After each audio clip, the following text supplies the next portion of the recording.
The Mets take this round of the Subway Series and continue to stack wins in spite of their beleaguered pitching staff. The offense is carrying the team, they're figuring it out until pitchers come back. So what has been going right for the New York Mets? Let's talk about it. Hello and welcome back to the Mets West podcast. My name is Eric Ames and I am relieved because the awful, horrible losing stretch is finally over and the Mets are starting to win games again. I haven't made a full-length YouTube video in a while because I want to start doing once a week, and I was kind of waiting for the right time to do it. I was going to do one before the Yankees series, but I had to do it after the Yankees series, so I waited, and here we are. To briefly recap, the Mets 2 series ago, this is the thing with baseball. I miss a few series and nothing's relevant anymore. So the first series I hadn't gotten to was the Pirates. The Mets got swept. They were outscored, historically bad, whatever. Move on. Play the Brewers at home, take 2 out of 3, wild card rematch from last season.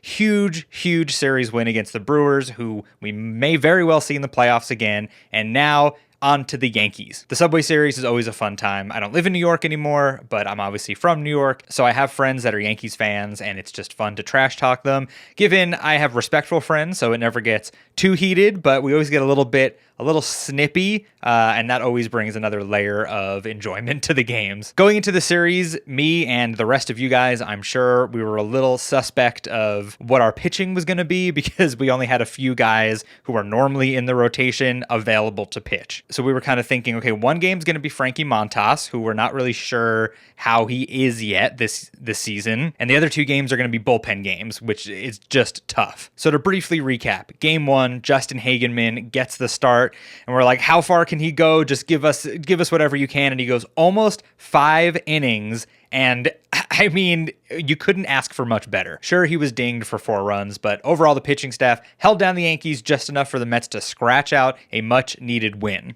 Now in my TikTok game recap I did after that, I just said, winning the first game, the bullpen game that we were all kind of expecting to lose, just a massive shift in energy for this series. And honestly, game 2 was more of the same. Frankie Montas has had 2 starts, one pretty good, the second one pretty bad. And he said he was tipping his pitches the first 2 starts, and he said he figured it out. It's not going to happen anymore. And then he had a game. He was better than his pitching line says he was. So his line says he went 5 2/3 with 4 earned runs. But if you were watching, it was 2 solo home runs. It's like, okay, 2 solo home runs early in the game, whatever. And the next 2 runs were kind of like dink and dunk and doink kind of hits where the Yankees just scratched out 2 more runs. So it wasn't nearly as concerning as it looks on paper. In fact, it was quite the opposite. It was pretty encouraging to see from Frankie Montas. That was the game where the Mets scored 12 runs, just a lot of good hitting, stringing hits together, plus power, home runs, extra base hits, you name it. So encouraging signs from the offense, because as we're in the thick of this stretch where the team doesn't have reliable available pitchers, you need the offense to carry the team to wins. And that's what they did in the first 2 games of the series. The offense just really picked the pitchers up and said, all right, our guys may give up a solid amount of runs to the Yankees, but all we have to do is focus, lock in, and outscore them. And in the second game, they put up 12 runs, so it worked. The third game of this series, another one where you're like, okay, you won the first 2. Whatever happens in the third game, it doesn't even matter because, yes, you want to win every game you can, but you have Max Fried pitching for the Yankees, the best pitcher on their team, one of the best pitchers in the league, versus the Mets bullpen once again. And honestly, the Mets came kind of close to sweeping the series. It was a game that they could have had. I mean, they went down 5-0 and they ended up losing 6-4. So they were clawing their way back. Like I said, was not expecting to win this game. It's fine. Let's talk about Carlos Mendoza as a manager, because I've said this on the podcast before.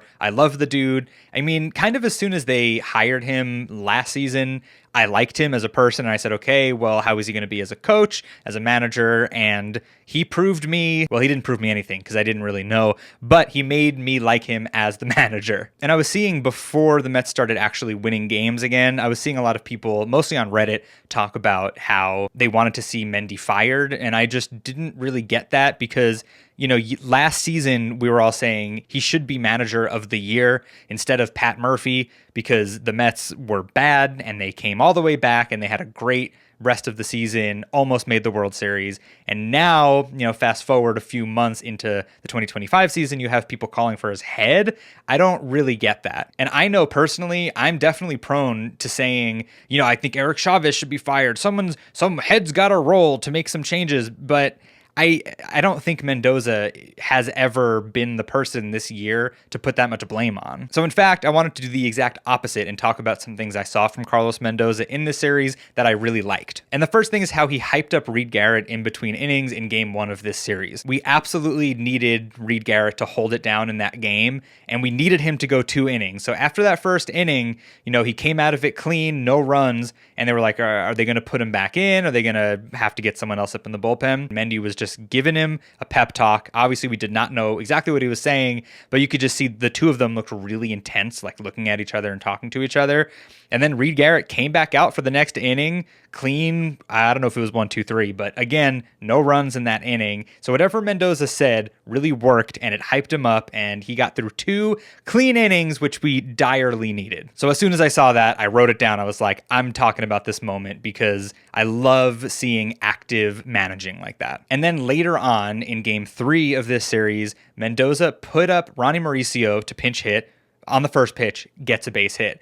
Then the batter after, he puts in Brett Beatty to pinch hit for Tyrone Taylor, and on the first pitch gets a base hit. This season and last season, I've really, really enjoyed Carlos Mendoza's willingness to go to his young guys, to have faith in his pitchers. It just seems like he's the kind of manager that believes in every single one of his players at any time. And yes, sometimes it comes back to bite him because as a manager, you can't make a perfect move every single time, but I feel like he does a very solid job. And these are all examples of that, in my opinion. You have Reed Garrett. He's like, listen, I trust you. Get back out there and, finish it out. And then he goes to his young guys who are sitting on the bench. He's like, Ronnie, Brett, I need you guys to just go up there and get hits. I know you're young guys. Beatty's been in the league for a while, but Mauricio's a rookie, basically. He just said, I have faith in you. Go hit the ball. And so they did. And then in the bottom of the 9th inning in this final game, Luis Torrens is up there just trying to get on base and set something up so the Mets can try and win it and walk it off.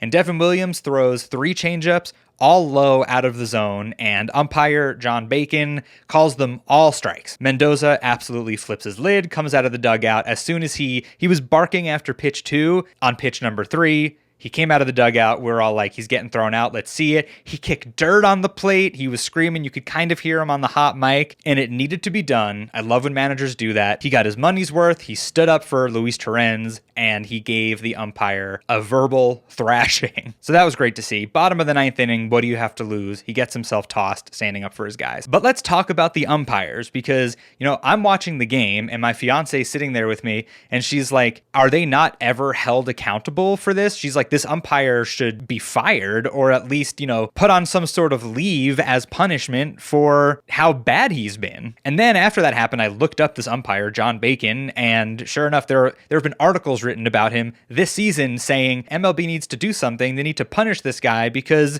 he's a terrible umpire. And it just makes me think, I'm a big Knicks fan too. I watch basketball, and the NBA has something called the 2-minute report. So in the final 2 minutes of a game that's close, the referees have to go back and review those final 2 minutes of game time and say, okay, let's look at all the calls we made, and we have to write down publicly which calls we got wrong and which calls should have been called and were no calls. Because in basketball, it's stuff like Jalen Brunson took a 3-point shot and it looked like he got fouled, but they didn't call it, and then the Knicks lose by 1 point or something. Then the referees come out and they say, yeah, actually, the defender did hit his hand on that shot and we didn't call it, sorry. So it doesn't change the outcome of the game. You can't do anything about it, but at least the NBA referees have to take accountability for the calls they did or did not make. Yet in Major League Baseball, the umpires can do whatever they want at any time. We all know that most of these guys have massive egos and love throwing people out and love making,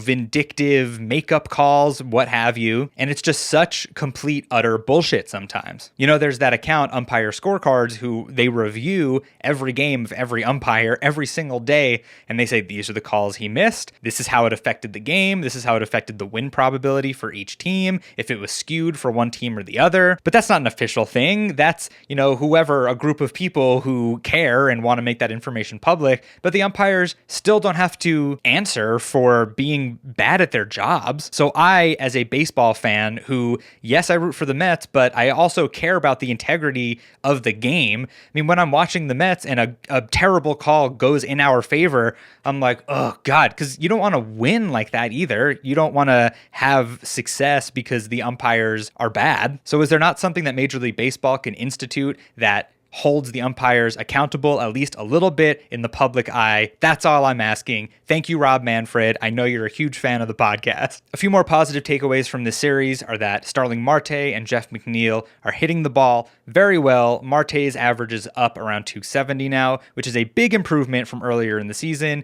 And Jeff McNeil over his last 7 games is hitting almost 300. Just good signs because, we love the flexibility that both of these guys bring. I mean, Starling Marte, he started in the field in this series, which he hasn't done that much. He's been mostly DHing. Then Jeff McNeil, if he continues to produce at the plate, you just stick him wherever you need in the field and he'll do well there. So having McNeil specifically perform well is a massive boon for the Mets. After the first 2 games of the series, I was reading a Reddit thread about the Mets and the Yankees, and someone who was flared a Dodgers fan said something to the effect of, yeah, it's crazy that Yankees fans still think that they're big brother in New York because everyone else now knows the Mets run New York. They run New York baseball, not the Yankees anymore. And I read that and I was like, is that true? Like, do people actually think that? Because, listen, I don't buy into the whole big brother, little brother, whatever, because, the early 2000s, it was a long time ago. For the last few years, the Mets and Yankees have been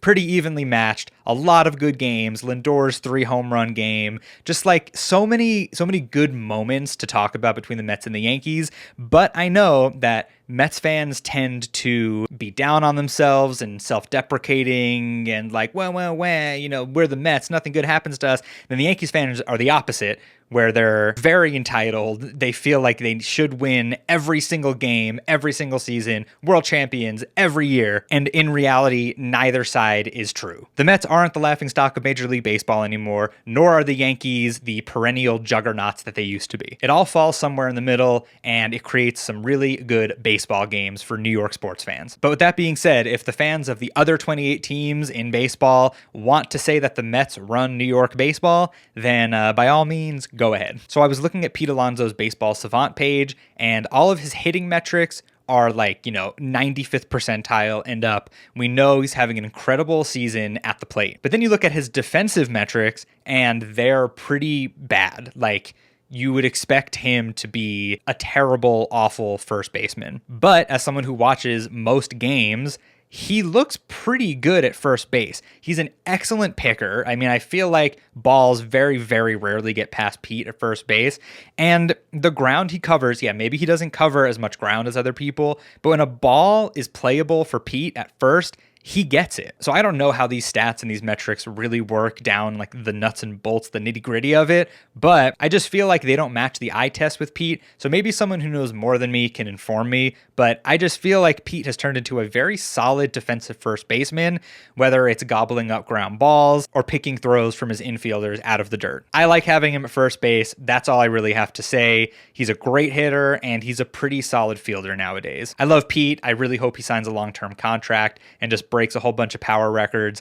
I mean, if he signs a long-term contract and you have him and Soto, it's kind of just like, it's going to be a fun race and battle to see who breaks which Mets records. The Mets have a few very important players coming back, hopefully at the end of this next week, right before the All-Star break, and that is Jesse Winker, Kodai Senga, and Sean Manaea. Sean Manaea, as we know, has not pitched yet this year. He had a little bit of a setback, but man, what a boost he would give this rotation. Kodai Senga, as we all know, was having a fantastic season before getting hurt. I worry about the guy. I worry that he's turning into an injury-prone player, and I just really hope that's not the case long-term. So I'm excited for him to come back and see what he has, because getting our 2 top pitchers back into this rotation, oh my God, do the Mets need it so badly. Jesse Winker coming back should be huge for the offense. If anything, just to have his energy back in the dugout and on the field every day or most days as the DH. I'm curious who they're going to send down for Jesse Winker. It's going to either have to be Ronnie Mauricio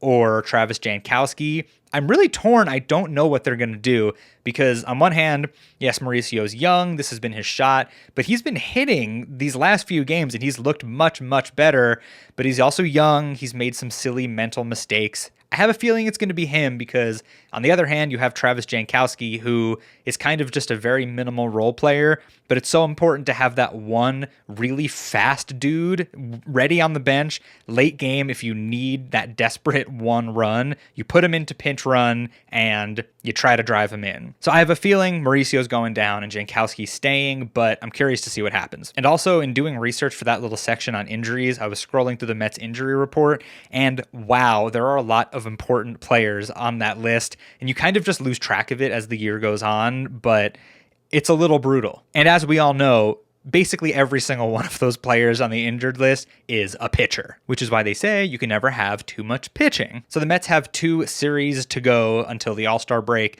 2 series on the road against American League teams. You have the Orioles, who talk about depleted pitching staffs. The Orioles have like no pitchers, I've heard, but everyone keeps saying their pitching is absolutely decimated. So hopefully the offense can take advantage of that.